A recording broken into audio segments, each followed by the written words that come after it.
Buenas noches, mi nombre es José Mario Hernández Escamilla, soy estudiante de la Universidad Nacional de El Salvador, eh, específicamente en la licenciatura de Informática Educativa. Tengo el honor de presentar este video sobre un resumen de lo que fue la unidad número 5. Vamos a ver en esta parte lo que es el diseño de una salida efectiva. La salida efectiva, pues, es información que se entrega a los usuarios por medio de sistemas de información o a través de intranet, ¿verdad? Extranet, lo que viene siendo en los websites, World Wide Web, algunos datos que requieren, ¿verdad? De mucho requieren de mucho procesamiento para poder convertirse en una salida adecuada. Otros se almacenan y pues cuando se recuperan se consideran una salida, ¿verdad? Sin que necesiten mucho procesamiento. Pero también a veces no requieren algún procesamiento absoluto, sino que se convierten o se vuelve una salida que puede tomar muchas formas, ¿verdad? Entonces, esto es un poco de lo que vamos a estar hablando, ¿verdad? En este video, lo que viene siendo diseño de una salida efectiva. Pues como vemos en pantalla, acá lo que estamos viendo es el objetivo propiamente de lo que es el diseño de la salida, ¿verdad? Y acá, como es esencial una salida útil, ¿verdad? Tiene que ser útil para poder asegurar el uso y la aceptación dentro de un sistema para esta información. Hay 6 objetivos que no podemos dejar hacia un lado que conllevan al diseño de una salida, ¿verdad? Entonces, ¿en qué consisten estos 6 objetivos? Bueno, el primero es diseñar la salida para servir a un propósito, ¿verdad? A lo que nosotros necesitamos, la finalidad. El segundo sería el diseño de una salida para ajustarla al usuario. Aquí estamos hablando siempre del tema del propósito, pero ya llevándolo a un punto de un ajuste, ¿verdad? Exacto para el requerimiento puntual, ¿verdad? Y el tercero sería entregar la cantidad apropiada de la salida, que quiere decir no más información de la necesaria, sino la información que necesitamos propiamente. Y como cuarto, tenemos asegurarse que la salida esté donde se necesite, que quiere decir en cualquier momento nosotros podríamos tener la información, pero no necesariamente tendríamos que presentarla en cualquier momento, sino justo en el momento donde se necesite, como lo comenta acá, ¿verdad? Tenemos el quinto, que es proveer la salida en forma oportuna, que quiere decir que la información no sea lenta y también que sea completa en el momento que se necesite. Y como último punto, objetivo, tenemos elegir el método, ¿verdad? de salida correcto. Vamos a ver más adelante de qué se tratan, ¿verdad? Los métodos que nosotros podemos utilizar como salidas. Bueno, ¿qué es el diseño de una salida? Pues como podemos ver aquí, ¿verdad? Y un poco de la teoría y vemos ya un par de imágenes que nos dan referencia a las salidas que podemos, donde podemos tener salida, ¿verdad? Entonces, toda salida debe tener un propósito, que es lo que comentábamos al inicio, durante la fase de determinación de los requerimientos. Por ejemplo, ¿verdad? La información, el análisis, por ejemplo, un analista de sistemas averigua qué propósitos tienen los usuarios con la información que necesitan o que existe dentro de cualquier organización, ¿verdad? Después de esto, pues se diseña la salida en base a esos propósitos, ¿verdad? Recordemos la regla que, bueno, una regla que está ahí presente, que es la parte, ¿verdad?, del propósito. Si la salida no es funcional, no se debe crear, dice, ya que pues acarrea costos y tiempo y materiales innecesarios. Así es que pasando al siguiente slide, pues vamos viendo también acá lo que vienen siendo los tres tipos de salida. Como comentamos, tenemos la salida, siempre será el resultado en una computadora y puede ser de la manera siguiente.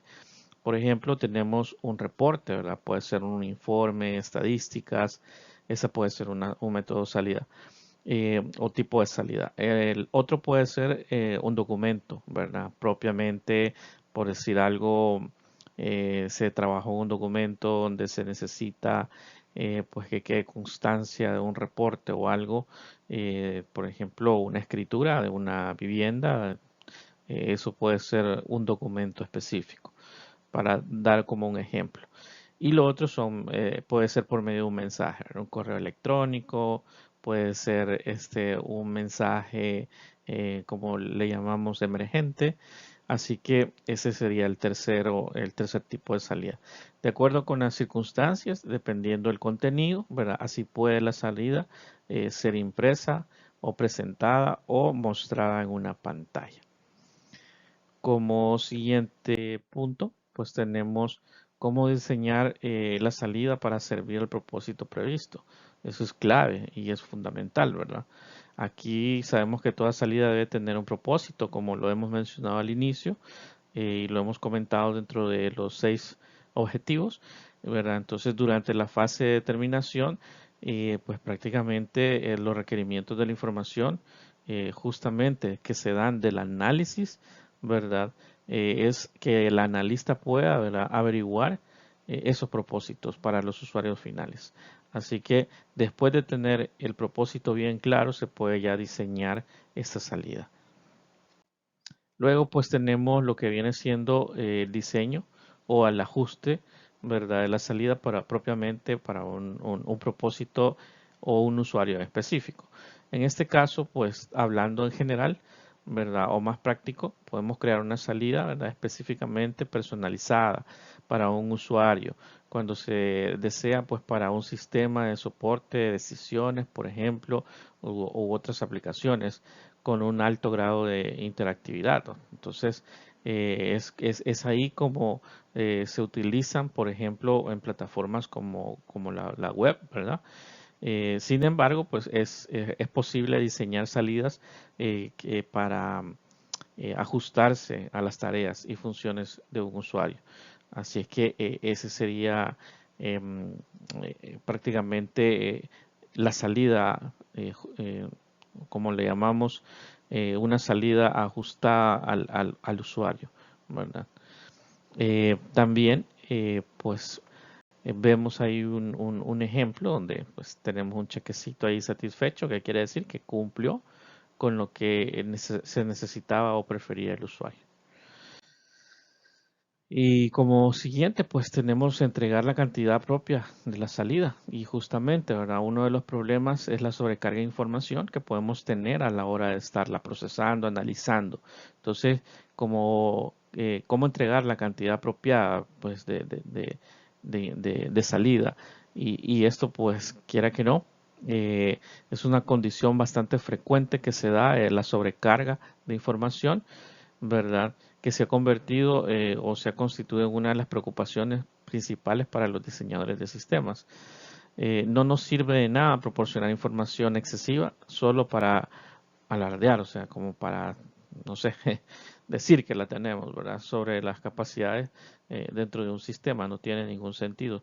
Siempre hay que tener en cuenta, ¿verdad?, que pues lo que vamos a cargar nos va a servir para la toma de decisiones o los próximos pasos que nosotros queremos llevar, ¿verdad?, en los procesos. Así es que muy raras veces vamos a necesitar o se necesitan grandes cantidades en las salidas, en especial si hay una forma más sencilla de poder acceder a esta información, haciendo pues obviamente los sistemas más eficaces, más rápidos o a través de atajos, por así decirlo, como por ejemplo hipervínculos o una herramienta que nos permita pues, explorar estructuras jerárquicas, ¿verdad?, como por ejemplo. Y pues como siguiente punto tenemos asegurarse que la salida esté cuando se necesita. ¿A qué nos referimos con esto? Pues con frecuencia la salida se produce, ¿verdad? Justamente en una ubicación y después se distribuye al usuario. ¿Qué queremos decir con esto? Que, bueno, necesitamos que sea presentada en el medio que nosotros deseamos, ¿verdad? Por ejemplo, se muestra acá, ¿verdad? En el gráfico que tenemos, en imagen, podemos ver diferentes eh, donde podemos nosotros presentar esta información, ¿verdad? Entonces, en el momento del uso de la salida, pues nos muestra a través de una pantalla en línea, ¿verdad? Que se puede acceder personalmente, o sea, por ejemplo, ¿verdad? O se puede reducir, se puede ver reducido a una parte el problema de distribución. ¿Qué quiere decir con esto? Pues que la distribución apropiada pues sigue siendo el objetivo importante siempre de los analistas de sistemas. Así que, y ya relacionando pues el contenido de la salida con el método de salida, lo que estábamos hablando, pues aquí entramos propiamente, ¿verdad? Y es que debemos de pensar de pensar solo la salida, ¿verdad? En qué sentido en general queremos nosotros que de qué manera la información se produzca en el sistema, ¿verdad? Y que sea útil para las personas, que se pueda considerar como una salida realmente. Es posible, ¿verdad? Que conceptualizar la salida como externa, ¿verdad? O decir que sale de la empresa, por ejemplo, o la información que aparece en un sitio web, ¿verdad? Que puede ser público, o como interna, pues en un intranet, por ejemplo, ¿verdad?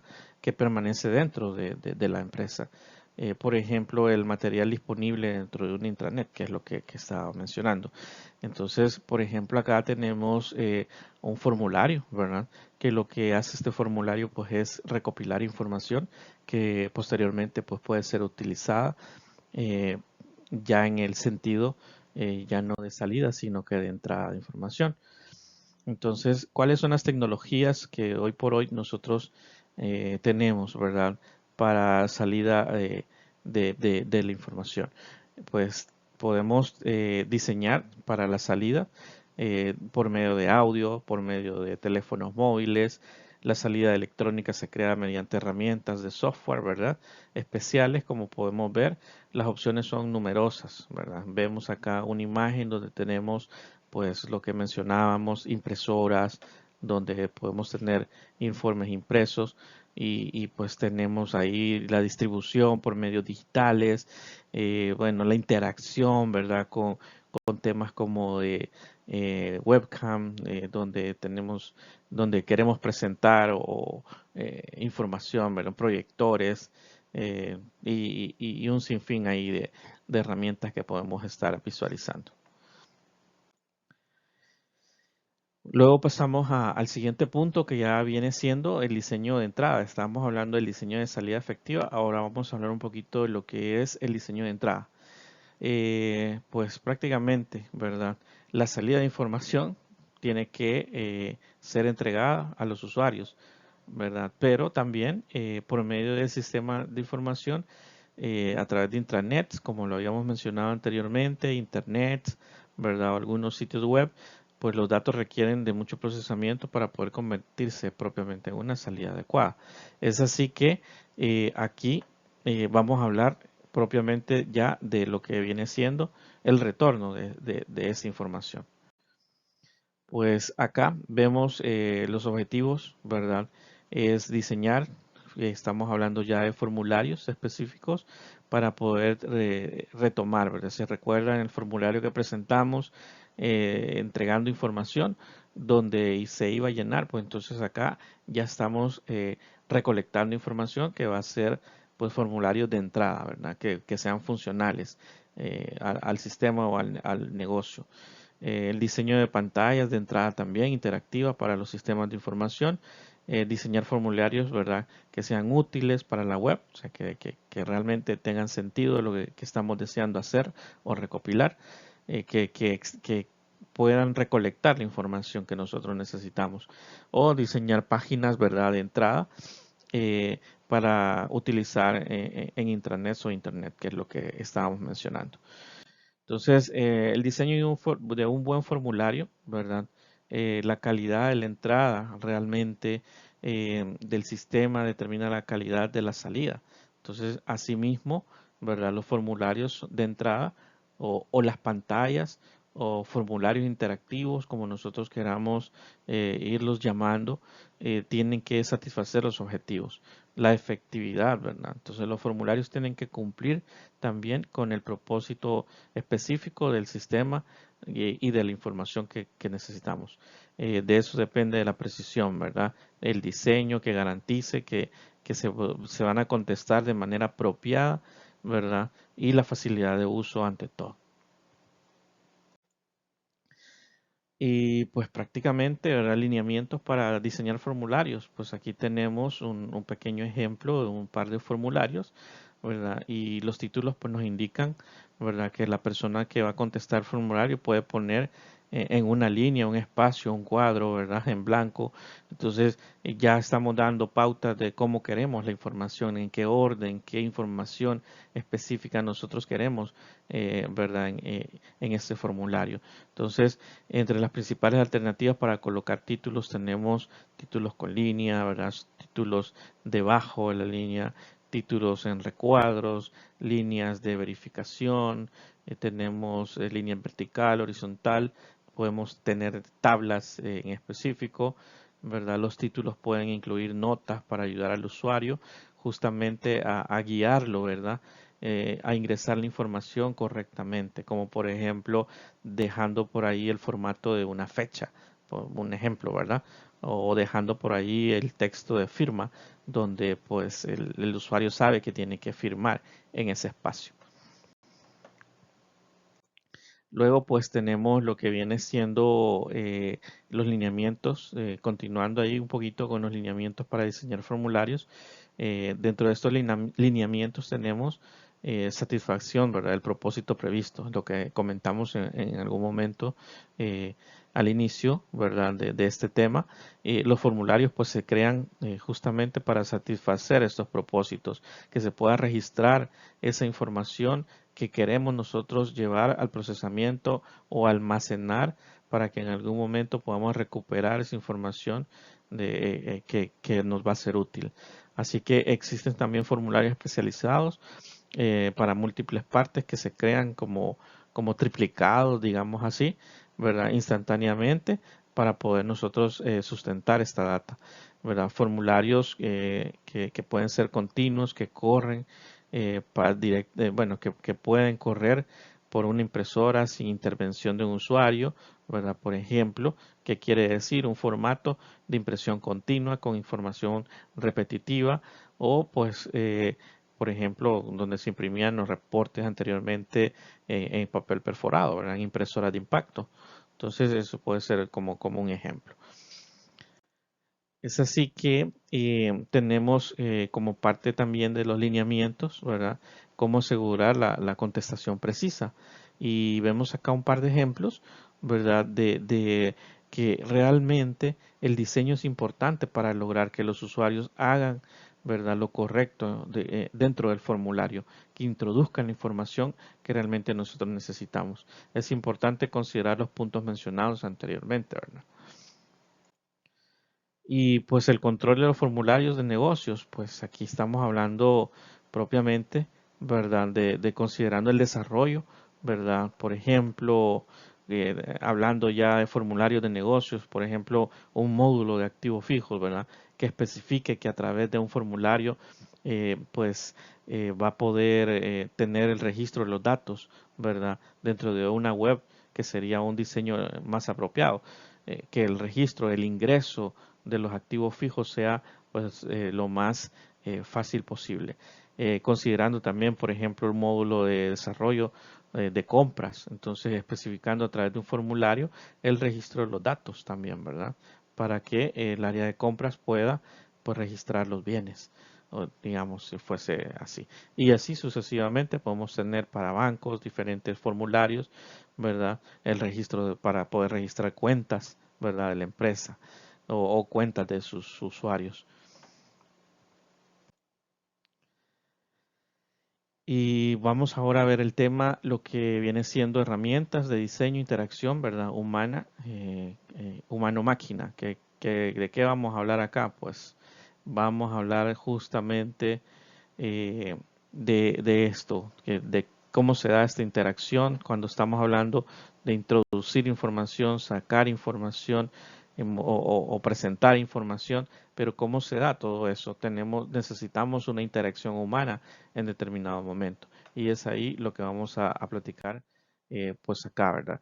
¿Cuál es el objetivo de este tema? Pues es presentar, ¿verdad? Justamente un capítulo como un objetivo, describir y presentar los fundamentos básicos que sustentan la interacción humana con un computador.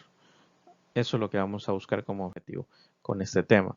Y pues como parte de la introducción tenemos alguna información que logramos investigar donde tenemos además tenemos por ejemplo a la empresa IHC que se encarga de estudiar todo lo referente al hardware, software y efecto de ambos dentro de la interacción. Porque vamos a hablar interacción, ¿verdad? Ahí tenemos la ACM, Association for Computing Machinery, que también, ¿verdad? Tiene dentro de esta, eh, digamos, rama, influencia, ¿verdad? Y vamos a ver cómo. Por ejemplo, eh, lo que es la IHC, pues lo que hace es, ¿verdad? Eh, Ve que las tareas que se desempeñan en un sistema y su adaptación que se cumplan con las necesidades, ¿verdad? De los distintos destinatarios, de las necesidades de los destinatarios, mejor dicho. Un diseño que sea dirigido y centrado, ¿verdad? Para los usuarios finales. O sea, no en la computadora, sino como el impacto organizacional que se desea en esa interacción. Destacando justamente, ¿verdad?, la importancia que radica en todo lo concerniente al proceso de socialización de la computación. Es así donde también vemos aquí a la ACM, ¿verdad? Por sus siglas en inglés, Association for Computer Machinery, que lo vimos acá, que es una organización internacional de investigadores y profesionales interesados en todos los aspectos y estándares relacionados con las ciencias de la computación, ¿verdad? Entonces ahí tenemos un poquito del preámbulo y este, ya entrando en el tema, tenemos lo que vienen siendo factores de interacción humana computadora, humano-computadora. Tenemos acá un par de diagramas, ¿verdad? Sobre los usuarios es importante, ¿verdad? Entender cuáles son sus capacidades y los procesos involucrados durante el desempeño, ¿verdad? De estas tareas a través de un computador. Es así como pues se ejecuta el tema de memoria, la visión, la cognición, el oído, el tacto, ¿verdad?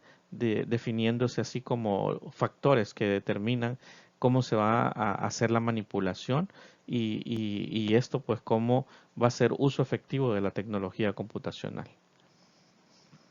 Vemos acá el tema ergonómico como se muestra en la gráfica y también vemos también en la gráfica que está a continuación cómo se viene dando la actividad física, la actividad mental y ya los procesos que se van ejecutando en el computador.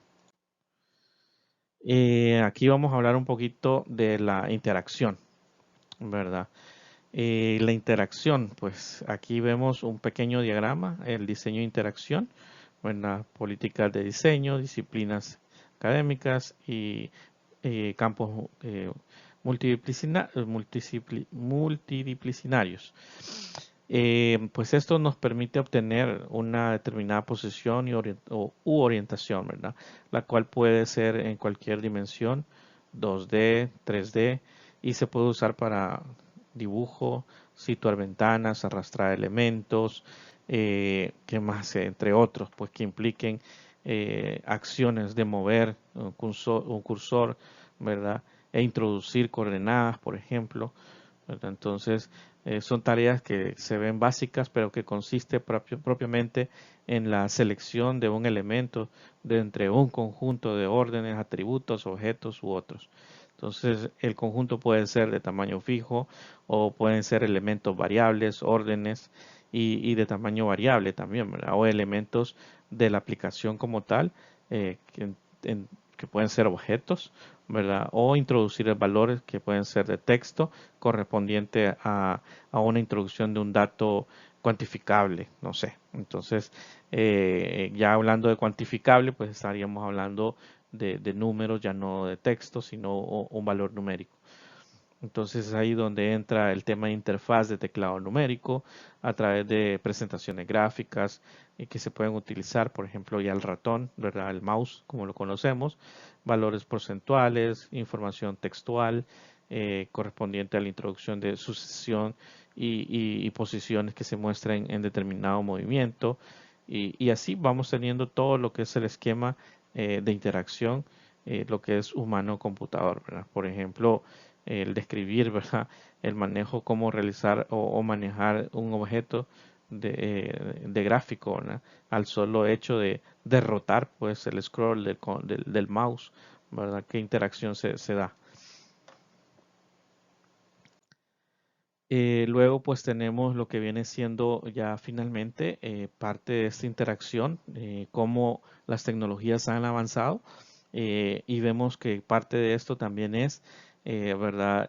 Un tema bien interesante que se da, que es la realidad virtual, donde pues se describe una variedad, ¿verdad?